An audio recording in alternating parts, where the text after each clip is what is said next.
The blizzard had been raging for hours, but it only made the Frostbite Lodge feel cozier, or so the group of friends thought. They had booked the remote, newly renovated cabin for a weekend getaway. Nestled deep in the snowy mountains, the lodge's grand wooden structure seemed inviting, though its history was anything but. The townsfolk whispered of a fire long ago that claimed the previous owners, but the friends dismissed it as nonsense.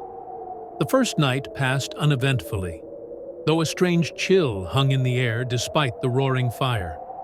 By morning, frost had formed on the inside of every window. They found her on the balcony, staring blankly at the dark forest, her lips blue, her skin pale as ice. When they tried to pull her inside, she turned, her breath visible in a chilling whisper. "He's inside." The fireplace died. The frost-covered walls groaned. And then they heard it, the slow, deliberate footsteps of something approaching. Something colder than the dead of winter. No one left the Frostbite Lodge that winter, and when it snowed, the townsfolk said they could see faces etched in the ice on the windows, eyes wide with terror, mouths frozen open in silent screams. The frozen lake. In the heart of the forest was a place locals called Blackwater Pond, a frozen lake they swore was cursed. Nathan didn't believe in curses. He was a photographer in search of untouched beauty and refused to let old myths stop him. He brought his gear and his dog, Max, to the lake one frigid morning in January. It was breathtaking. The ice was pristine, smooth as glass, reflecting the pale gray sky above. Nathan began setting up his camera, but Max growled low at the frozen water, his tail tucked between his legs. "Relax, buddy," Nathan murmured. Then he saw it, through the lens, just beneath the ice. At the center of the lake, there was a figure. It looked human, though its body was unnaturally elongated, its features blurred by the frost. Intrigued, Nathan walked onto the ice for a closer shot. The air grew colder with each step.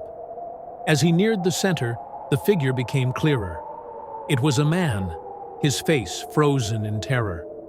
His eyes seemed to meet Nathan's, and the ice beneath Nathan's feet began to groan. "Help me," a voice whispered. It was faint, muffled, as if trapped beneath the ice. Nathan froze. The ice cracked. Looking down, he saw pale, frost-bitten hands reaching through, grabbing his ankles. Max barked furiously from the shore, but it was too late. The hands dragged Nathan down into the freezing depths. The last sound he heard was the shattering of ice above him. When search parties arrived, they found no sign of Nathan, just his camera lying on the snow. The final photo was of the lake, the faint outline of a figure visible beneath its frozen surface.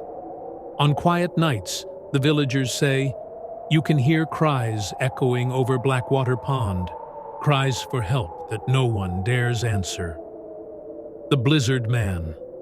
The blizzard came fast and without mercy, blanketing the small mountain town in snow and cutting it off from the world. Emily, living alone in her cabin on the outskirts, didn't mind the isolation. But as the storm dragged on, something about the howling wind unsettled her. It wasn't just the usual gusts. It sounded like voices. Faint, but distinct. On the third night, the knocking began. At first, it was slow, deliberate. When Emily peeked through her frost-covered window, she saw him. A man, or what appeared to be one. He stood unnaturally tall, his face pale and gaunt, with eyes darker than midnight. He didn't wear gloves or a scarf despite the biting cold. "Who's there?" she called, her voice trembling. The figure didn't answer. He just stepped closer. Emily locked the door and grabbed her phone, but there was no signal. The knocking came again, louder this time. She glanced at the living room window and froze. The man was there, his face pressed against the glass, his breath fogging the pain. "Let me in," he whispered. Panicking, she shut the curtains and barricaded the doors, heart pounding. For hours, she listened to the knocking, growing louder, more insistent. Then it stopped. Silence. When she dared to look, she saw footprints in the snow. They circled the house again and again. Her stomach dropped when she realized the prints didn't lead back to the forest. They led to her back door. And then, her power flickered on. The lights illuminated the room, and the impossibly tall shadow